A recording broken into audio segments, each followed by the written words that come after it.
Kansas City, are they going to three-peat?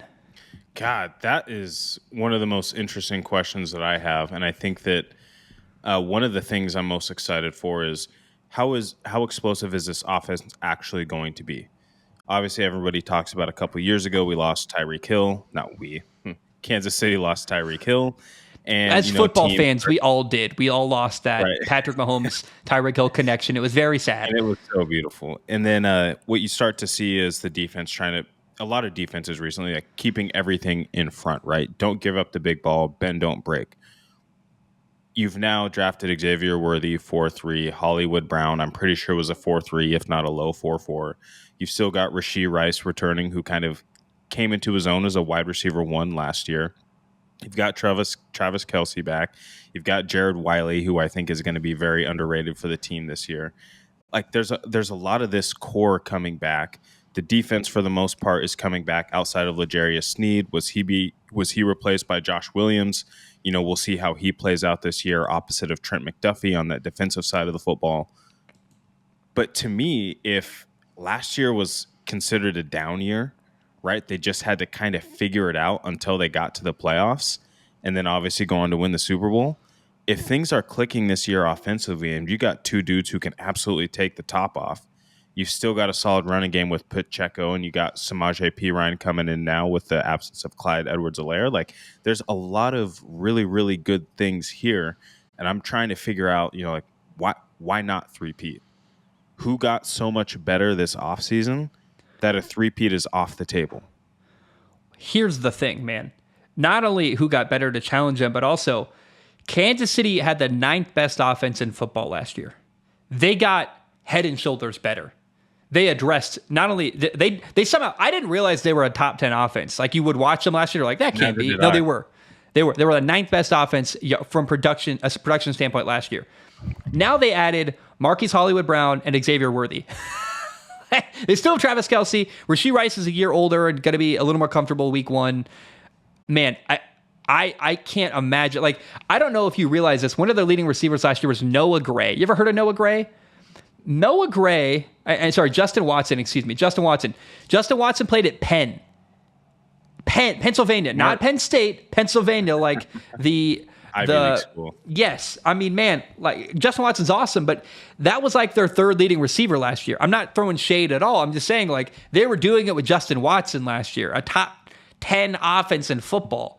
Their defense is going to be really good. A lot of the same names that were there last year are still there, but they added to it. I actually would argue there's not a team in football that improved as much as Kansas City did, which is like, interesting. Okay. They won the Super Bowl last year, and they're better, like, way better. Oh my gosh, we're not taking seriously how good they are. Truly, it's like, whoa, we got to really. They should be the favorite, because I don't know who's the obvious challenger that's better than them. I can't think of a single team. I think probably the most obvious challenger, I think that's just a different team, is the Ravens. I think of any team that can match up, I think that Kyle Hamilton is such a game changer. Yes, absolutely. They're going to be I disagree completely. Team. They're going to be a downhill running team. To me, I think you're going to see Baltimore actually be one of the best rushing offenses. If you remember last year, I talked about their best rush offense was kind of gimmicky to me. They were cycling through running backs, but a lot of those rush yards came from Lamar Jackson, whether that be design runs or whether he's taking off and running. So how effective truly was their run game? Because they certainly didn't go to it when it mattered and when they needed to in those big spots. I think their challenger is the 49ers. I mean, absolutely. You think you were going to say, you think adding Derrick Henry to the Ravens? Yeah, I just think that gives them a more physical presence for that downhill run game, provided he can stay healthy, and they can lean on that a little bit harder, as opposed to last year. Again, they put the ball in Lamar Jackson's hands a lot. You got another year with Zay Flowers. I think he's going to be great again this year. I'm sure his role is going to only expand within that offense. And as long as they return everything kind of as is, like, they were thumping teams last year. They thumped the Niners, which I think that game could have gone slightly differently, with a few plays changed here and there. But yeah, between them, the Niners, maybe the Lions. I still think the Bengals, like, this kind of gets into like my contenders list. Like, there's a number of teams, but yeah, I still give Kansas City the edge simply because of Patrick Mahomes.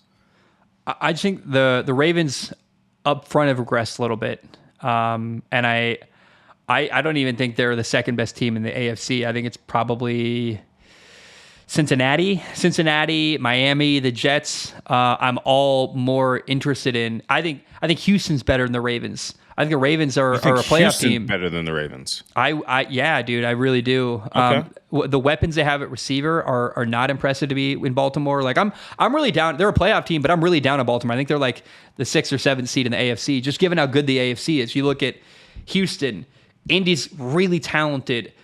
Cleveland is not an easy win. I don't know if they're a playoff team, but they're not an easy win. Cincinnati's really good. Miami's really good. The Jets are really good. Buffalo is, I don't think, really good, but they're a tough out. Like, they are really tough. They're going to challenge every team they play. They got a really tough schedule. Buffalo's probably not a playoff team, more like 9-8. But man, I think the Ravens are going to slide a lot. They were 13-4 last year. There's no way they follow that up, in my opinion.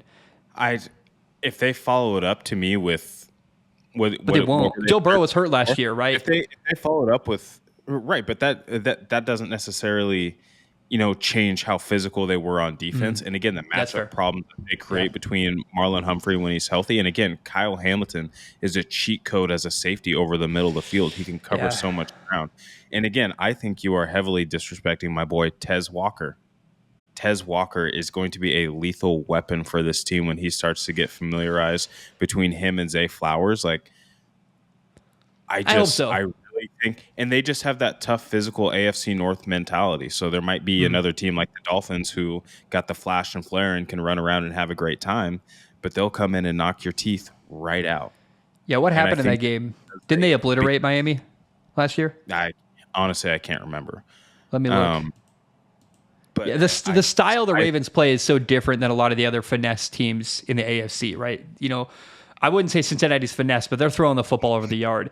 Yeah, the Dolphins are throwing the football all over the place. I think the Jets are going to be similar. They play great defense, but they're throwing the football. The Ravens are not elite at receiver. They're not very impressive to me at receiver. I'm not throwing shade at Zay Flowers or Tez Walker, but it's like But it's like they're not. You look around at the other teams; they have great receivers everywhere. The Ravens' weakness definitely is receiver. I think their offensive line isn't the same. But look, we could say the same thing about Kansas City last year in terms of not having excellent wide receivers. But when you have a playmaker and a game changer like a Pat Mahomes and like a Lamar Jackson and potentially like a Caleb Williams, right?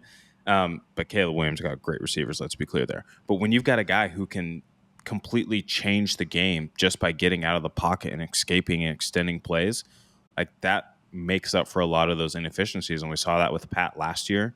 And I think that, again, this year, Lamar Jackson, I don't think he's going to run as much, but I so promise you that Tez Walker and Zay Flowers are going to eat like kings. Last year, the Ravens beat Detroit 38-6. Hello. They beat the 49ers. They beat Miami 56-19. Like, the Ravens, clearly the way what they do works. They show up and they whoop ass. They out physical you. Yeah. They make it very, very hard for you to get an offensive rhythm going. The way they do keep the ball in play, running the clock. They keep you off the field. Lamar Jackson's on there making plays. They keep you off the field. They're so good.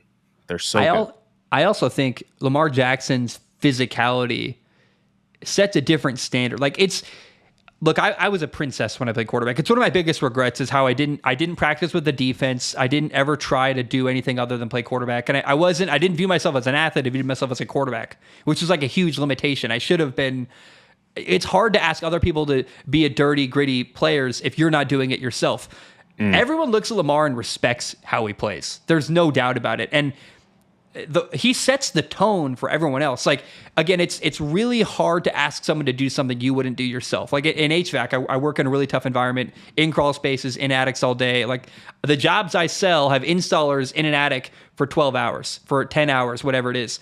You have to be respectful of that. And if they're going to go in an attic and work for 8 to 10 to 12 hours all day, I have to also do that. And I did do that before, but I try to lead by example. Like, I'm not afraid to go into crawl spaces. I'm wearing a shirt like this. I'm dressed really nice, and I still crawl around on my hands and knees through the mud, through rat shit, whatever. You have to lead by example. Lamar does that, and his physicality, I think, encourages more physicality from the people around him.